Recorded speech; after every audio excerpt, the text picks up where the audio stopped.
The morning sun cast long shadows across the marble floors of the Henderson Mansion in Beverly Hills, California.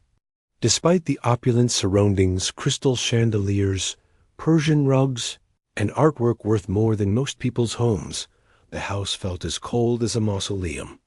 James Henderson stood by the floor-to-ceiling windows of his home office, watching his 7-year-old son, Tommy, play alone in the vast backyard.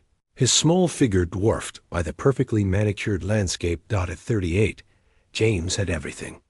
Society deemed successful. A tech empire worth $3 billion, properties across 5 states, and a bank account that grew faster than he could spend it. Yet as he watched his son kick a soccer ball against the garden wall, catching it himself, playing both offense and defense in his solitary game, James felt a familiar knot tighten in his chest. "Mr. Henderson?" His assistant's voice crackled through the intercom. "Your 10 o'clock is here." "Send them up," James replied, his voice carrying the same mechanical tone he'd perfected over years of board meetings and merger negotiations. He turned away from the window, leaving Tommy to his lonely game, and settled behind his mahogany desk that cost more than most people's cars. The meeting dragged on for 2 hours. Another acquisition, another company to absorb into his growing empire.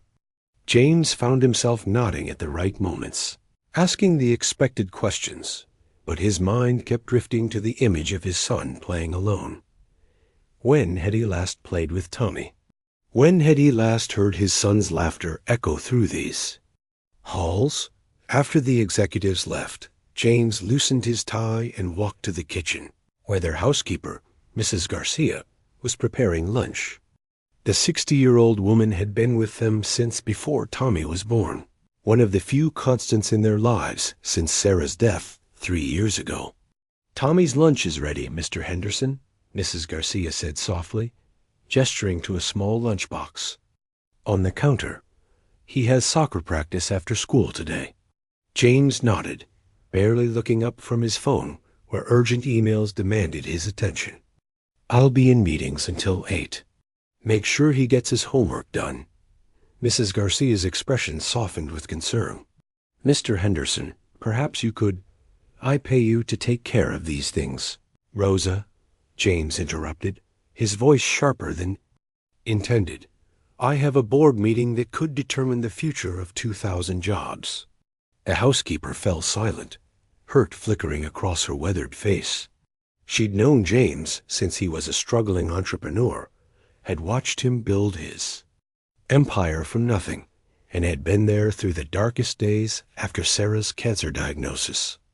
She remembered when he used to rush home early just to read Tommy bedtime stories, when his eyes would light up at the sound of his son's voice, calling Daddy from the front door. "Of course, Mr. Henderson," she said quietly, picking up the lunchbox. "I'll take this to Tommy myself." As Mrs. Garcia left, James returned to his office, diving into spreadsheets and profit margins, using work as he always did, as a shield against the pain of living.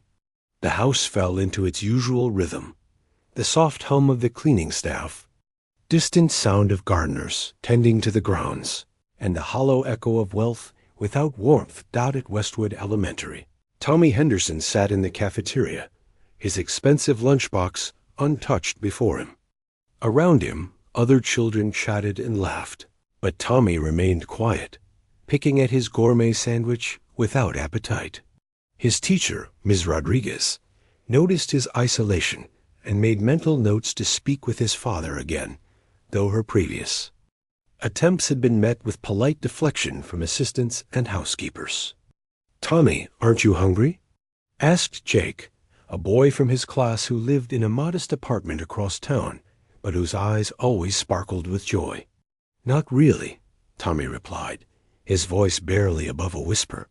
"My dad says I need to eat to grow.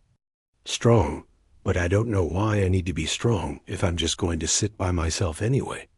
Jake's mother, Maria Santos, worked as a lunch delivery coordinator for the school district. She'd been watching Tommy for weeks, noticing how the boy seemed to carry a weight far too heavy for his small shoulders. Unlike the other children who bounded toward their parents at pickup time, Tommy would walk slowly to his waiting driver, his backpack dragging behind him like an anchor.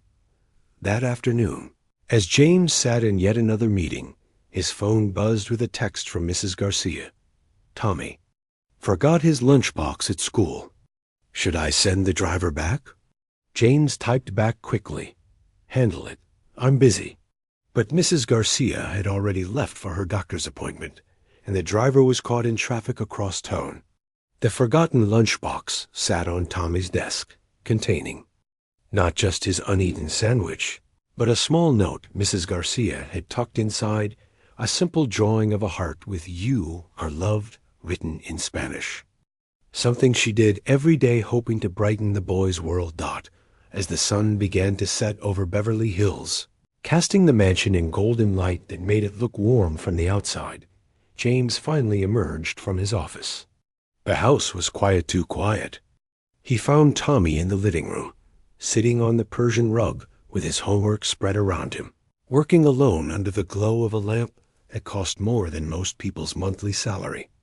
How was school? James asked, the question feeling foreign on his tongue.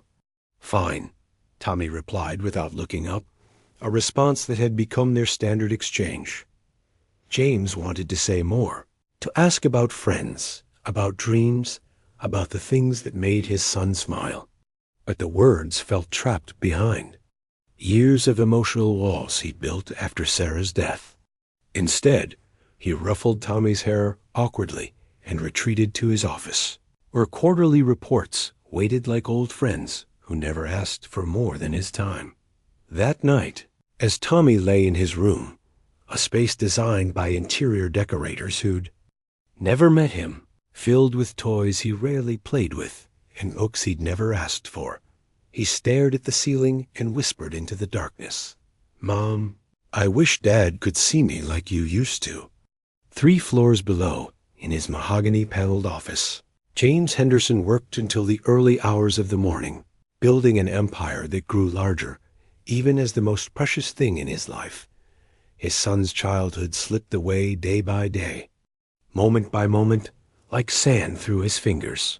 The lunchbox sat forgotten on Tommy's school desk, waiting for tomorrow, carrying within it not just food, but a small act of love that James had been too busy to notice. In the morning, someone would need to deliver it, and that someone would change everything. But that night, in the golden cage of their mansion, both father and son fell asleep alone, surrounded by wealth, but starved for the one thing money couldn't buy: each other's presence. The next morning brought the kind of crisp autumn air that made Los Angeles feel almost like a real city instead of a sprawling dream. Maria Santos stood in her small kitchen in East L.A., preparing lunch for her own son, Jake, while reviewing the day's delivery schedule. At 32, she carried herself with the quiet dignity of someone who had learned to find joy in simple things: a child's laughter, a job well done, a moment of unexpected grace. Her apartment was modest, with second-hand furniture and walls, adorned with Jake's artwork and family photos, but it radiated warmth that no amount of money could buy. The morning light streamed through windows she'd cleaned herself, illuminating a space where love filled every corner. "Mom, can you help me with this math problem?" Jake asked, his backpack already slung over his shoulders. Maria glanced at the clock and smiled. "Of course, Mio. But let's walk and talk. I don't want you to be late." As they walked the 8 blocks to Westwood Elementary, Jake chattering about his upcoming school play and a new song he'd learned, Maria felt the familiar gratitude that began each of her days. They didn't have much, but they had each other. And that had always been enough. "Mrs. Santos?" The school secretary, Mrs. Patterson, called out as Maria dropped Jake off. "We have a special delivery request today. One of our students forgot his lunchbox yesterday, and apparently their regular staff is unavailable." Maria nodded, checking her clipboard. "Of course. Which student?" "Tommy Henderson." "The address is—" Mrs. Patterson paused, reading from her notes. Beverly Hills. The house number is 1247 Sunset Ridge Drive. Maria's eyebrows rose slightly. She'd heard the other delivery coordinators mention the Henderson Mansion, the tech billionaire's fortress that no one had ever actually entered. Drivers usually left packages at the gate with security guards. "I'll take care of it," Maria said, accepting the small lunchbox. As she held it, she noticed the care with which it had been packed crusts cut off the sandwich, an organic apple cut into perfect slices, a note in Spanish tucked inside. Someone loved this child very much. The drive to Beverly Hills took Maria through a geography of dreams and contradictions. She passed from the vibrant streets of East L.A., where children played in small yards and neighbors called out greetings from their porches, to the manicured silence of one of America's wealthiest enclaves. The Henderson Mansion rose before her, like something from a magazine, all glass and stone, and perfect lines that spoke of architectural awards and unlimited budgets dotted the gate. Maria pressed the intercom button. "Hello, I'm here to deliver Tommy Henderson's lunchbox from school. Leave it with security," came the crisp response. "Actually, I was asked to deliver it personally," Maria said, though she wasn't sure why she felt compelled to insist. "It's a special request." There was a pause, then the gate clicked open. "Drive up to the main entrance. Someone will meet you." The circular driveway was longer than Maria's entire street back home. As she parked her modest Honda Civic beside a fountain that probably cost more than her annual salary, she felt a strange sadness settle over her. All this beauty, all this perfection, and yet something felt profoundly empty about the place. The front door opened before she could knock, revealing a tired-looking woman in her 60s with kind eyes and calloused hands that spoke of a lifetime of caring for others. "You must be from the school," the woman said in accented English. "I'm Rosa Garcia.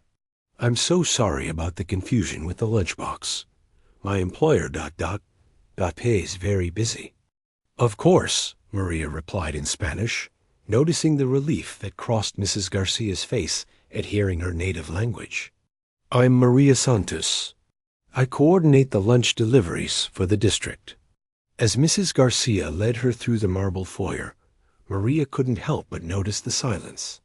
In her own home, there was always music or laughter or the sound of life being lived.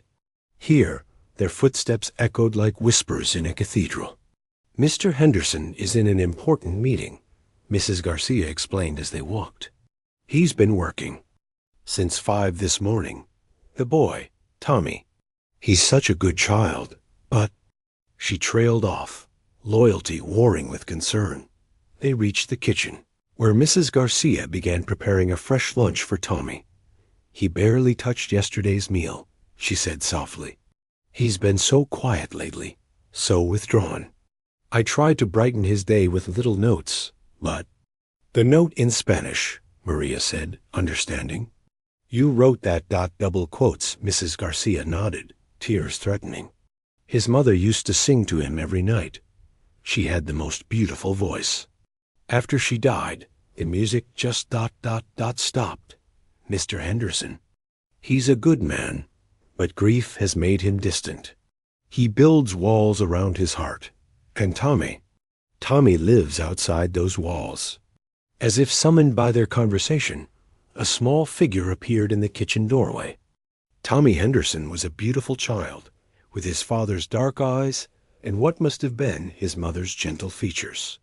But there was something heartbreaking about his posture, shoulders slightly hunched, as if he'd learned to make himself smaller to avoid disappointment. "Mrs. Garcia, I can't find my math worksheet," he said quietly, then noticed Maria. "Oh, I'm sorry. I didn't know we had a visitor." "Tommy, this is Mrs. Santos," Mrs. Garcia said gently. "She brought your lunchbox from school." Tommy's face brightened slightly. "Thank you. I'm sorry you had to drive all the way here."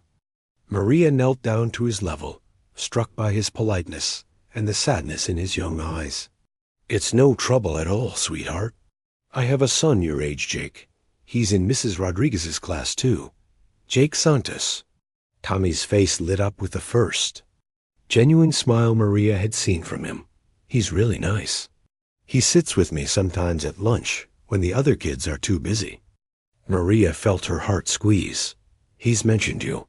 He said you're very smart and that you know a lot about stars. Tommy nodded eagerly. My mom taught me about constellations before she went to heaven. She said that no matter how dark it gets, there's always light somewhere if you know where to look. The wisdom in the child's words, spoken with such innocent faith, brought tears to Maria's eyes. Your mother sounds like she was very wise. She was, Tommy said simply. She used to sing to me every night. Now it's just ... quiet. Maria glanced at Mrs. Garcia, who was watching the exchange with barely contained emotion. On impulse, Maria asked, Would you like to hear a song? I sing to Jake sometimes when he's sad. Tommy's eyes widened. Really? You would do that?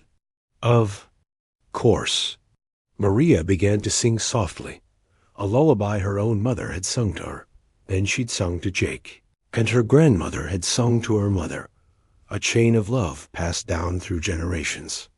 Her voice was warm and clear, filling the vast kitchen with something that had been missing from the house for far too long. The sound of a mother's love. As she sang, Tommy moved closer, his small hand reaching out to touch her arm, as if to make sure she was real. Mrs. Garcia wiped away tears, remembering how the house had once been filled with Sarah's voice, how music had been the family's language of love. What none of them noticed was the figure standing in the doorway that led from the kitchen to the main hallway. James Henderson had come downstairs to grab a file he'd forgotten, but he'd stopped at the sound of something he hadn't heard in 3 years, singing in his home. The voice wasn't Sarah's, but it carried the same warmth, the same power to transform the coldest space into something resembling home. He watched in silence as this stranger, this woman he'd never met, gave his son something he'd been unable to provide, a moment of pure, unconditional love. Tommy's face was transformed, no longer the careful mask of politeness he wore like armor, but the open, wondering expression of a child being reminded that the world could still hold magic. As the song ended, Tommy clapped his small hands together. That was beautiful. Could you teach me the words? I'd be honored to, Maria said, her voice thick with emotion. And maybe you could teach me about the stars your mother showed you. I'd like that, Tommy whispered. Then, in a voice so small it was barely audible, I miss her singing so much. In the doorway, James Henderson felt something crack open in his chest, a wall he'd built around his heart to keep the pain at bay. But as he watched his son's face shine with joy for the first time in months, he realized that the walls he'd built to keep pain out had also kept love from reaching in. He stepped back into the hallway, leaning against the wall as the sound of his son's actual laughter, drifted from the kitchen. When had he last heard Tommy laugh? When had he last seen him smile with such genuine happiness? The woman's voice rose again, this time in a different song, and Tommy was trying to sing along, his voice cracking with excitement and rusty from disuse. James closed his eyes, remembering Sarah's voice, remembering the nights when their house had been filled with music and laughter, and the sound of a family that believed in tomorrow. But instead of the usual crushing weight of grief, he felt something else, a tiny flicker of hope. Maybe it wasn't too late. Maybe there was still time to tear down the walls, to let love back in, to remember that being a father meant more than providing money and security. Maybe it was time to learn how to sing again. James Henderson stood in the hallway for what felt like hours, but was probably only minutes, listening to the sound of his son's laughter mixing with a stranger's voice. For 3 years, he'd convinced himself that work was his way of honoring Sarah's memory, that building an empire was how he could best provide for Tommy. But now, hearing his son's joy, he realized he'd been running from the very thing Sarah would have wanted him to embrace: their son's need for love, for presence, for the simple act of being seen. The singing had stopped, replaced by animated conversation between Tommy and this woman Maria. He'd heard Mrs. Garcia call her. James found himself straining to hear every word, desperate to understand what had transformed his son so completely in the span of a few minutes. "My mom used to say that every star has a story," Tommy was saying, his voice more animated than James had heard in months. "She said that when people we love go to heaven, they become stars so they can always watch over us." "That's beautiful," Maria replied. "Your mother sounds like she was very special." "She was," Tommy said. "She never missed my bedtime stories, even when she was really sick. She would sit on my bed and sing until I fell asleep. Now bedtime is just ... quiet." James felt the words like a physical blow. He'd thought he was protecting Tommy by maintaining distance, by not subjecting him to a father's grief. But in trying to shield his son from pain, he'd also shielded him from love. "You know," Maria said gently, "I bet your dad misses your mom singing too. Sometimes grown-ups get so sad they forget how to show love, but that doesn't mean the love isn't there." "My dad doesn't talk about Mom anymore," Tommy said, and James could hear the hurt in his voice. "He works all the time. I think maybe he forgot about me." "Oh, sweetheart," Maria's voice was full of compassion. "Your daddy didn't forget about you?" Sometimes when people hurt very much, they build walls around their hearts to keep the pain away. But those walls can also keep the love from getting out. James pressed his back against the wall, overwhelmed by the truth in this stranger's words. She saw right through him, understood what he'd been unable to articulate even to himself. "Mrs. Santos," Tommy said, his voice small and hopeful, Do you think my dad might learn to sing again someday?" "I think," Maria said carefully, "that with enough love and patience, anyone can learn to sing again. But sometimes they need help remembering how." The conversation continued, but James found himself walking away, his mind reeling. He climbed the stairs to his office, but for the first time in 3 years, he couldn't focus on work. Instead, he found himself pulling out his phone and scrolling through old photos, images of Sarah holding newborn Tommy, of family vacations, of quiet Sunday mornings when their biggest worry was whether to have pancakes or waffles for breakfast. In one photo, Sarah was sitting at their old piano, Tommy on her lap, both of them singing. James remembered taking the picture, remembered the sound of their voices harmonizing, remembered thinking that this was what happiness looked like. When had he stopped looking at these photos? When had he decided that remembering hurt more than it healed? Downstairs, Maria was preparing to leave. She'd spent nearly an hour with Tommy, helping him with his math homework, listening to his stories about school, and sharing tales of her own son, Jake. Mrs. Garcia had watched the entire interaction with growing amazement, seeing Tommy come alive in a way she hadn't witnessed since his mother's death. "Mrs. Santos," Tommy said as she gathered her things, Would you come back sometime? Maybe you could bring Jake, and we could play together?" Maria looked at Mrs. Garcia, who nodded encouragingly. "I'd like that very much, Tommy. Maybe this weekend?" "Really?" Tommy's face lit up.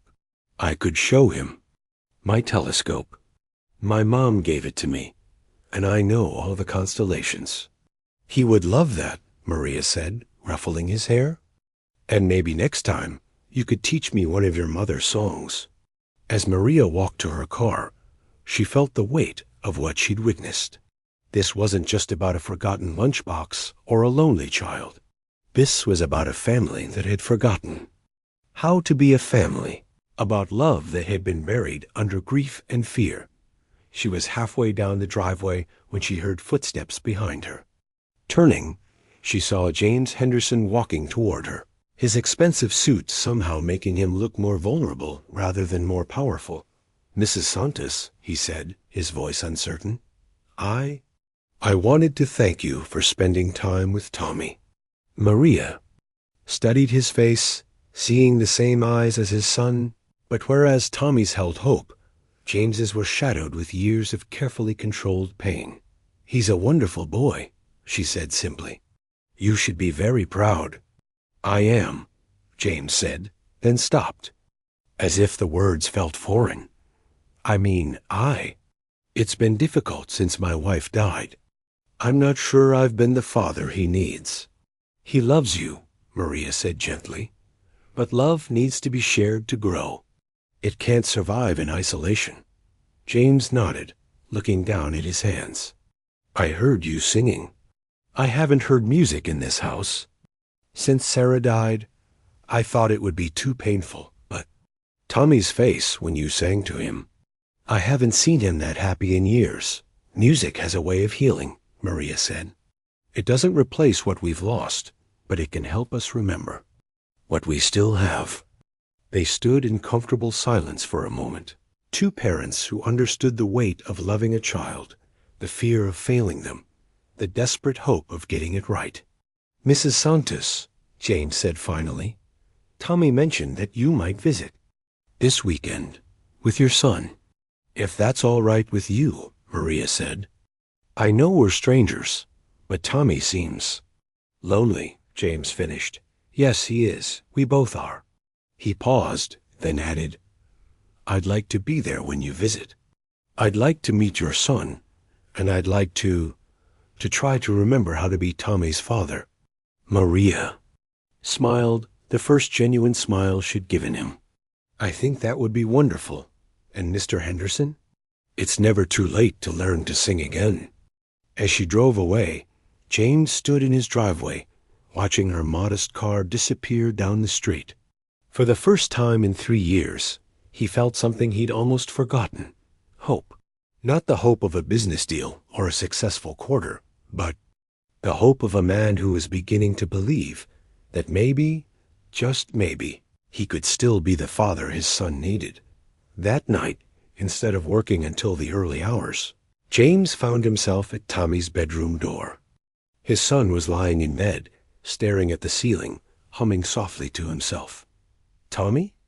James said quietly. "May I come in?" Tommy looked surprised, but nodded. James sat on the edge of the bed, feeling awkward and uncertain.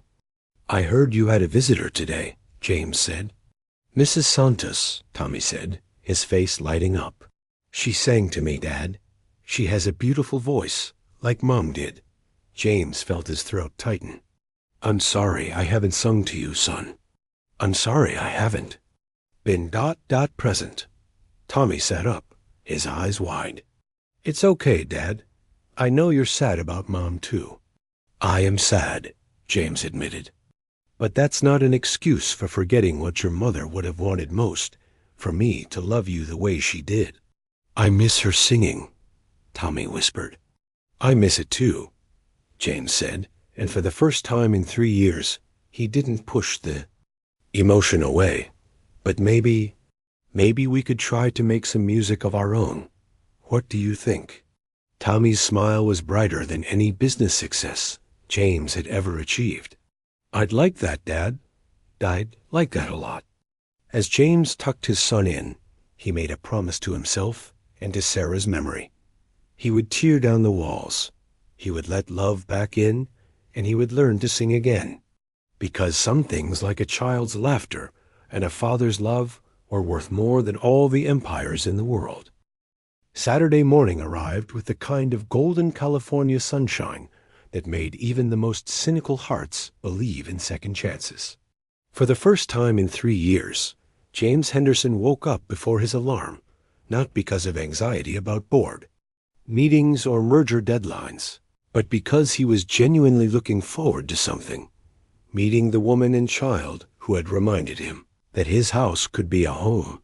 He found Tommy in the kitchen, already dressed and practically vibrating with excitement.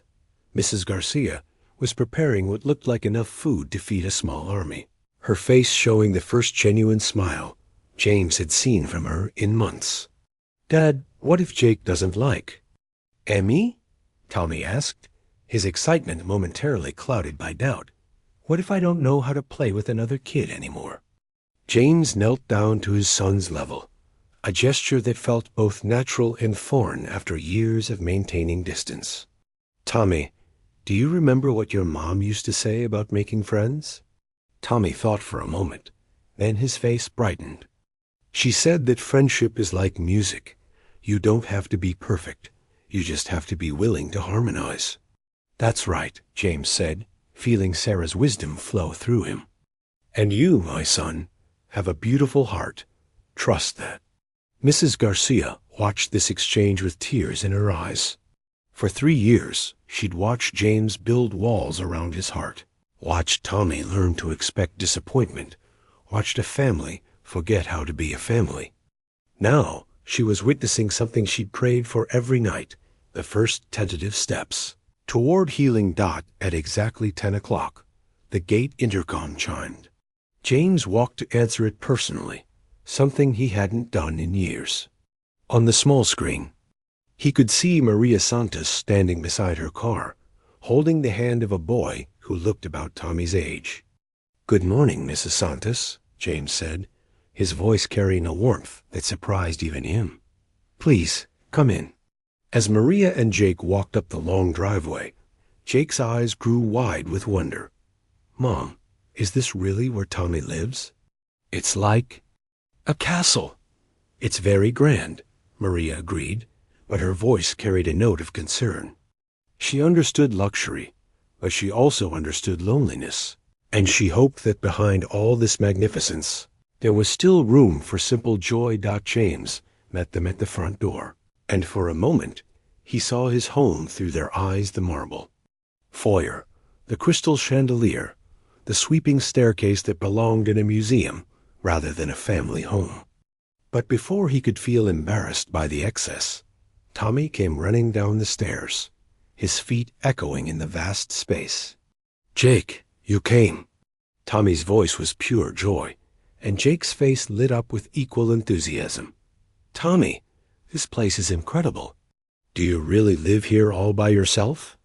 "Well, with my dad and Mrs. Garcia," Tommy said, then looked at his father with an expression James had never seen before. Pride.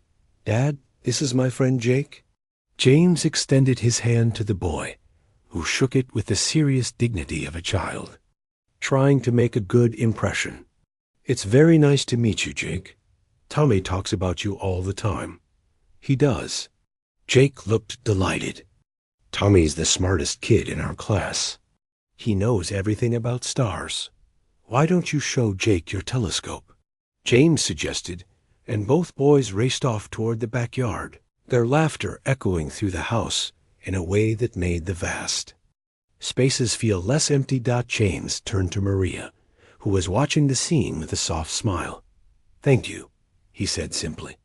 "I haven't seen him this happy in a very long time." "Children have a way of finding joy," Maria said. "Sometimes they just need other children to remind them how."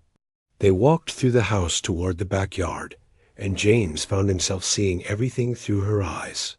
The expensive artwork, the designer furniture, the perfect landscaping, all of it beautiful, but none of it warm.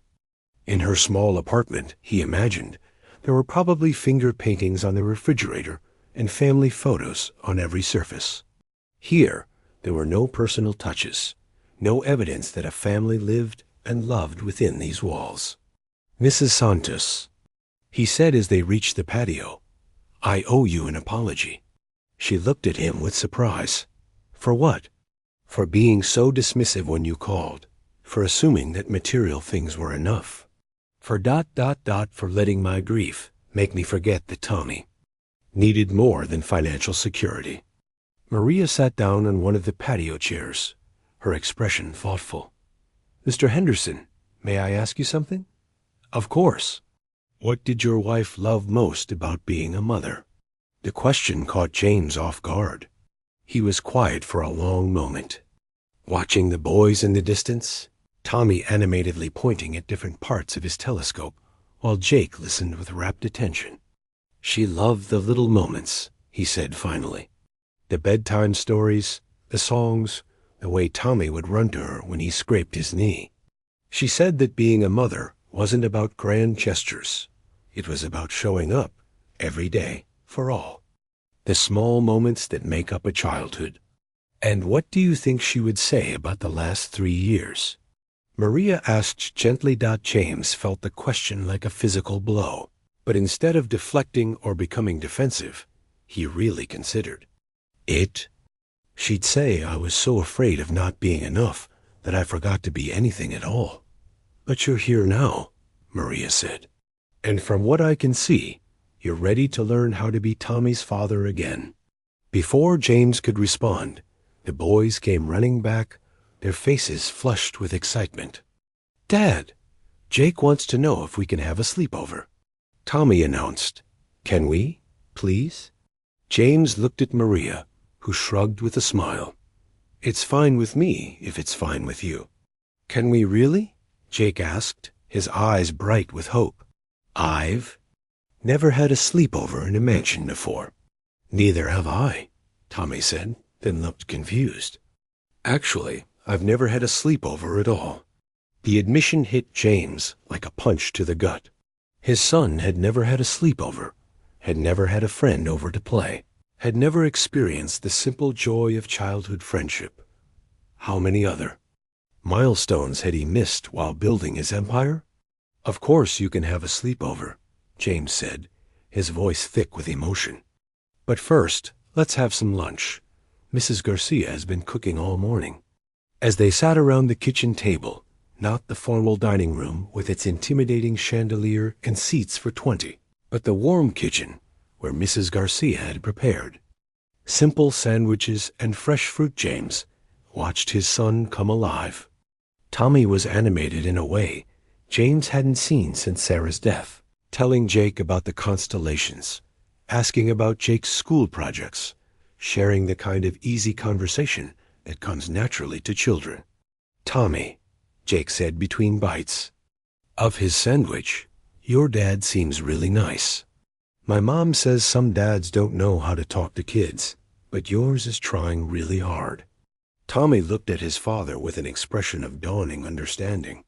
Yeah, he is trying. He's been sad for a long time, but I think he's getting better. Maria caught James's eye and smiled. Children, she had learned, were far more perceptive than adults gave them credit for. They could sense authenticity, could feel when someone was making a genuine effort to connect. After lunch, James did something he hadn't done in 3 years. He canceled his afternoon meetings. Instead, he spent the day with the boys, watching them play, listening to their conversations, and slowly remembering what it felt like to be present in his son's life. That evening, as they prepared for the sleepover, James found himself in Tommy's room helping to set up sleeping bags and pillows. The boys were brushing their teeth, their chatter echoing from the bathroom, when Tommy appeared in the doorway. Dad, he said quietly, I have something to tell you. James sat on the bed, patting the space beside him. What is it, son? I used to be angry at you, Tommy said, his voice small but steady. I thought you didn't love me anymore after Mom died. But today, watching you with Jake, seeing you try so hard, I think I understand now. Understand what? That you were scared too. That you missed Mom so much you forgot how to be happy. But Dad, I think Mom would want us to be happy. I think she would want us to sing again. James felt tears burning his eyes. You're right, Tommy. Your mom would want us to be happy. And I'm sorry it took me so long to remember that. It's okay, Tommy said, climbing into his father's lap the way he used to when he was smaller. We can learn together. As Jake came, bounding back into the room, ready for their sleepover adventure, James realized that healing wasn't about forgetting the past or pretending the pain didn't exist. It was about choosing to let love be stronger than fear, to let hope flourish in the spaces where grief had once lived. Later that night, after the boys had finally fallen asleep amid whispered conversations and muffled giggles, James found Maria in the kitchen, helping Mrs. Garcia clean up. "You don't have to do that," he said, but Maria just smiled. "My mother always said that the best way to honor hospitality is to help with the cleanup," she replied. "Besides, Mrs. Garcia and I have been having a wonderful conversation about raising children." Mrs. Garcia nodded, her face glowing with happiness. "Mrs. Santos understands what it means to raise a child with love instead of just money." James felt the gentle rebuke in her words, but instead of defensiveness, he felt gratitude. These women, one who had cared for his family for years, another who had walked into their lives by chance, were showing him what he'd almost lost forever. "Mrs. Santos," he said, "I know we barely know each other, but I feel like I need to ask you something." Maria looked up from the dishes she was drying. "Of course. How do you do it? How do you balance work and being a mother? How do you make sure Jake knows he's loved every single day?" Maria was quiet for a moment, then set down the dish towel. "Mr. Henderson, can I tell you something? I work 3 jobs to make ends meet. I clean offices at night, coordinate school, lunches during the day, and do freelance bookkeeping on weekends. There are days when I'm so tired I can barely keep my eyes open. But Jake never doubts that he's the most important thing in my world, because I make sure he knows it." "How?" James asked, genuinely curious. "I sing to him every morning while he gets ready for school. I ask him about his day and really listen to his answers. I let him help me cook dinner, even though it takes twice as long. I read him stories, even when I'm exhausted. I show up for his school plays and soccer games. I don't have much money to give him, but I give him my presence." James nodded slowly, understanding flooding through him. "I've been trying to show love through providing, but I forgot to show love through being. It's not too late," Maria said gently. "Tommy is 7 years old. You have thousands of mornings ahead of you, thousands of opportunities to show him that he matters more than any business deal or board meeting." As Maria prepared to leave, promising to return the next day to pick up Jake, James walked her to her car.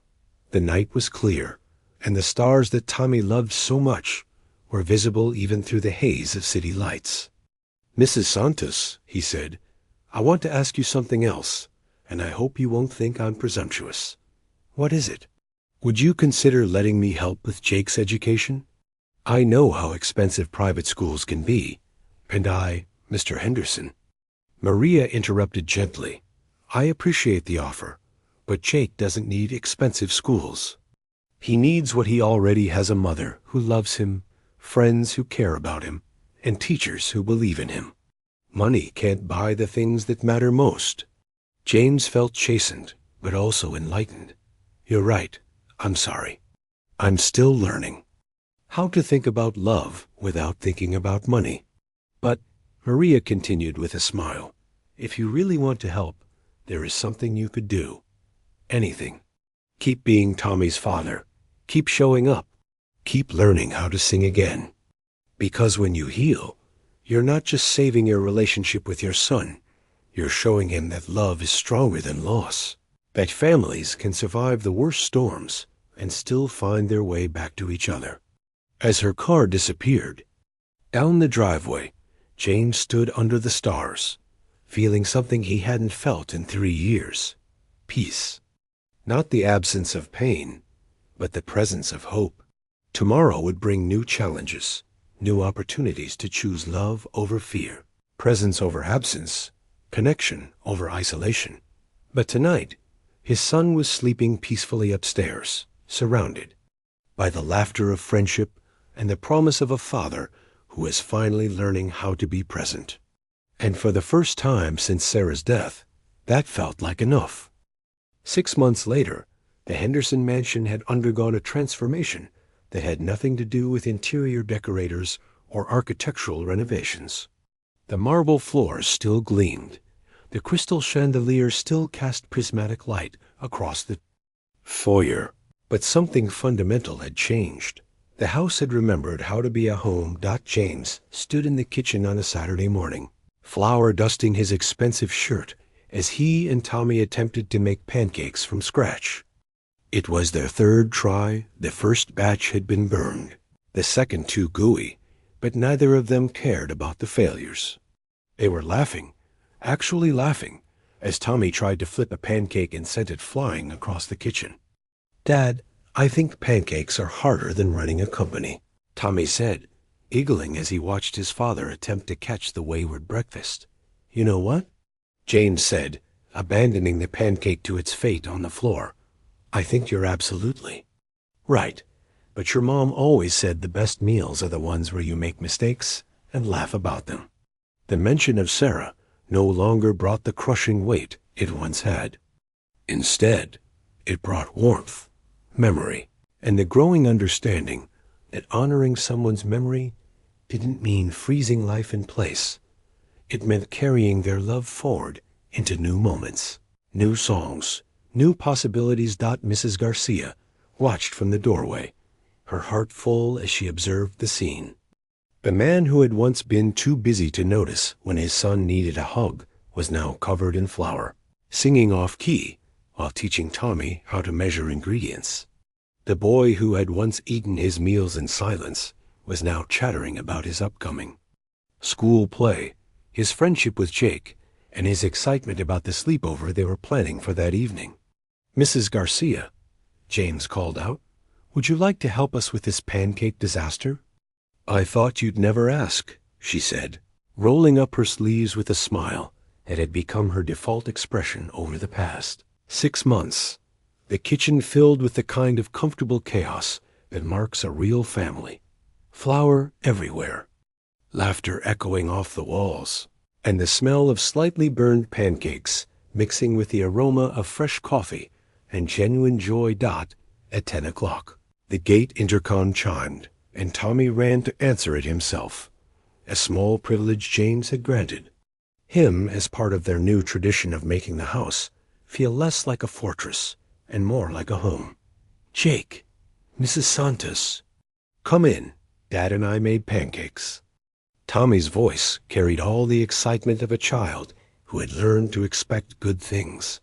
Maria and Jake walked up the driveway, but this time Jake wasn't awed by the mansion's grandeur. This time he was excited to see his best friend, to spend time in a place that had become as familiar and welcoming as his own home.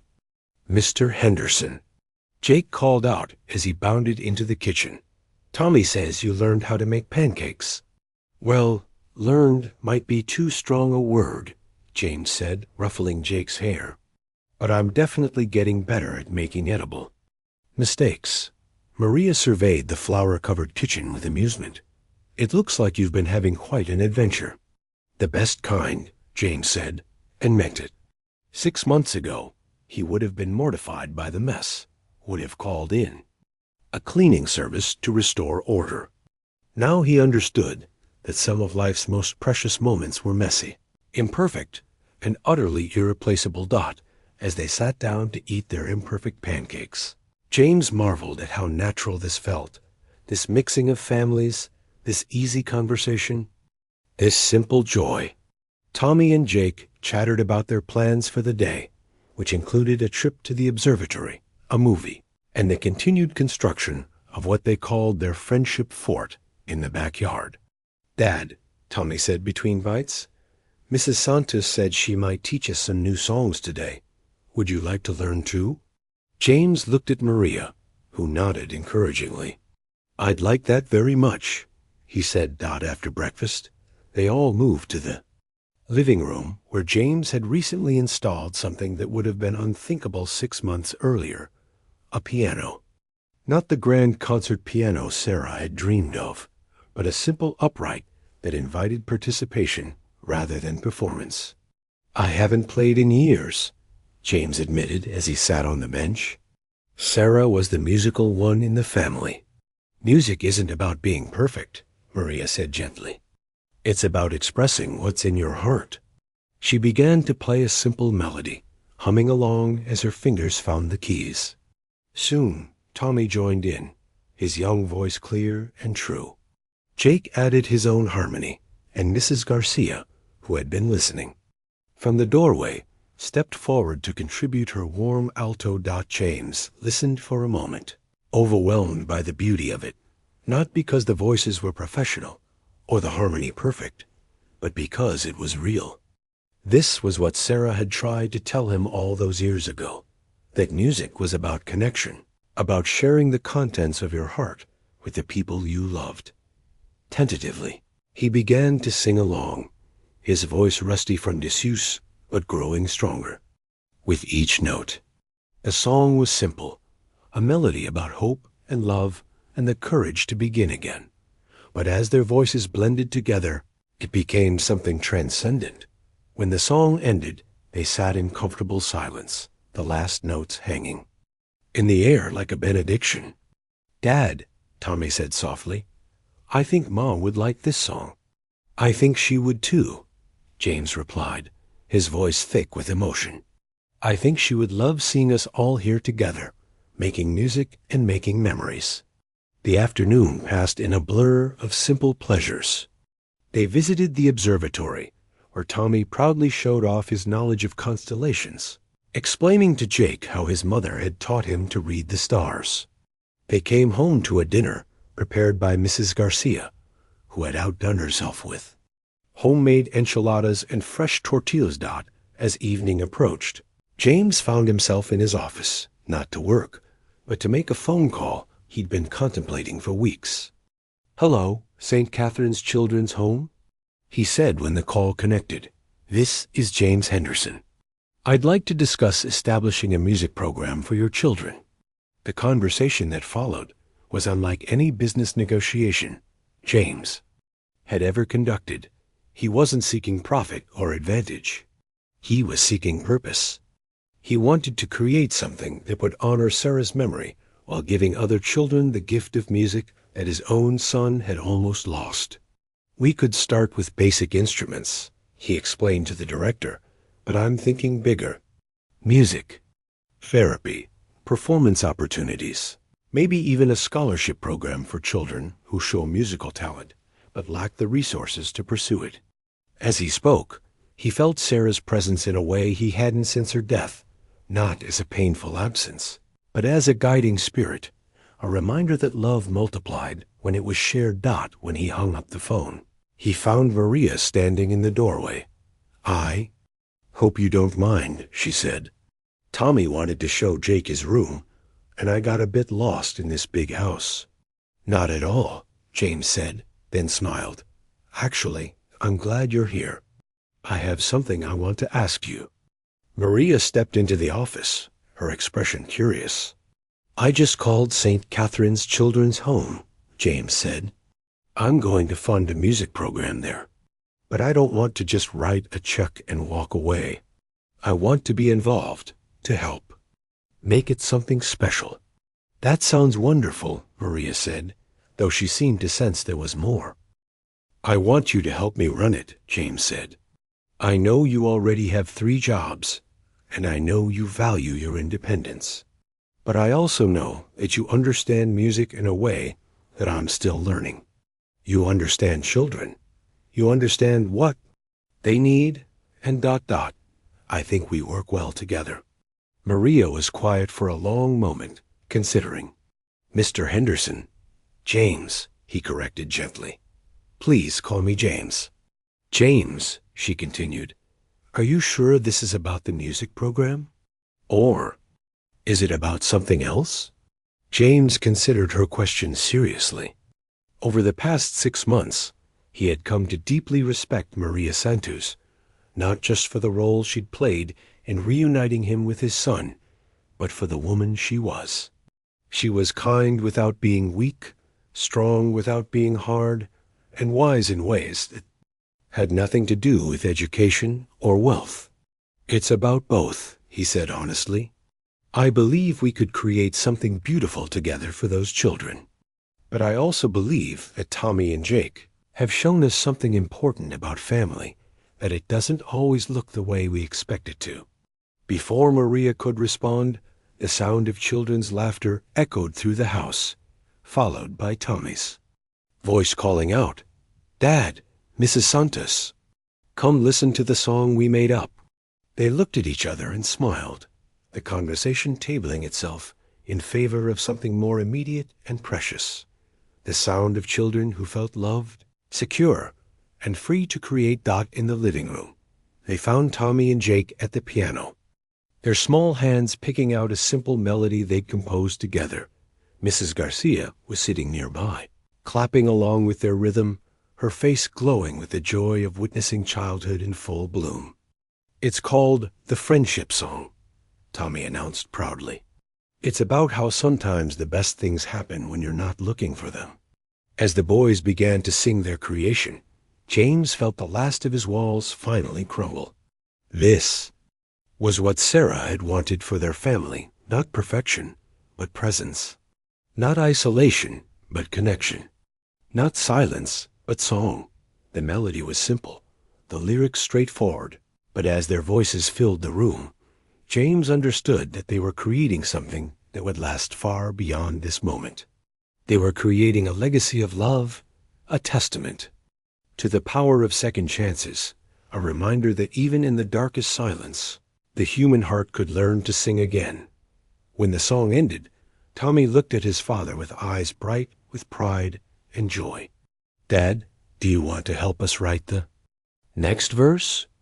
James sat down at the piano, his son on one side, Jake on the other, Maria and Mrs. Garcia forming a circle of support around them. As his fingers found the keys, he felt Sarah's presence not as a ghost from the past, but as a blessing on the future. "I'd love to," he said, and began to play. Outside, the stars that Tommy loved so much twinkled in the California sky, silent witnesses to a family that had learned to sing again, to a love that had found its way back home, and to the truth that sometimes the most beautiful music comes from the most broken hearts learning to heal. The lunchbox that had started it all sat forgotten on the kitchen counter, but its purpose had been fulfilled. It had carried more than food. It had carried hope, love, and the reminder that sometimes the smallest acts of kindness can change everything. In the months and years that followed, the Henderson Foundation's music program would touch thousands of children's lives. James and Maria would indeed work together, their partnership growing from professional respect to something deeper and more lasting. Tommy and Jake would remain best friends, their bond forged in the crucible of childhood and strengthened by the music they created together. But on this night, in this moment, they were simply a family not defined by blood or law, but by love, by choice, by the courage to remain open to the songs life offered, even after the music had stopped. Mansion was the same, but the home was entirely new. And in the warm glow of the living room lights, surrounded by the people who had taught him that wealth meant nothing without love, James Henderson finally understood what Sarah had been trying to tell him all along, that the most precious things in life couldn't be bought or built or earned. They could only be received, cherished, and shared. The song continued, note by note, heart by heart, building into something beautiful and eternal, the melody of a family that had learned to sing. Again, the end.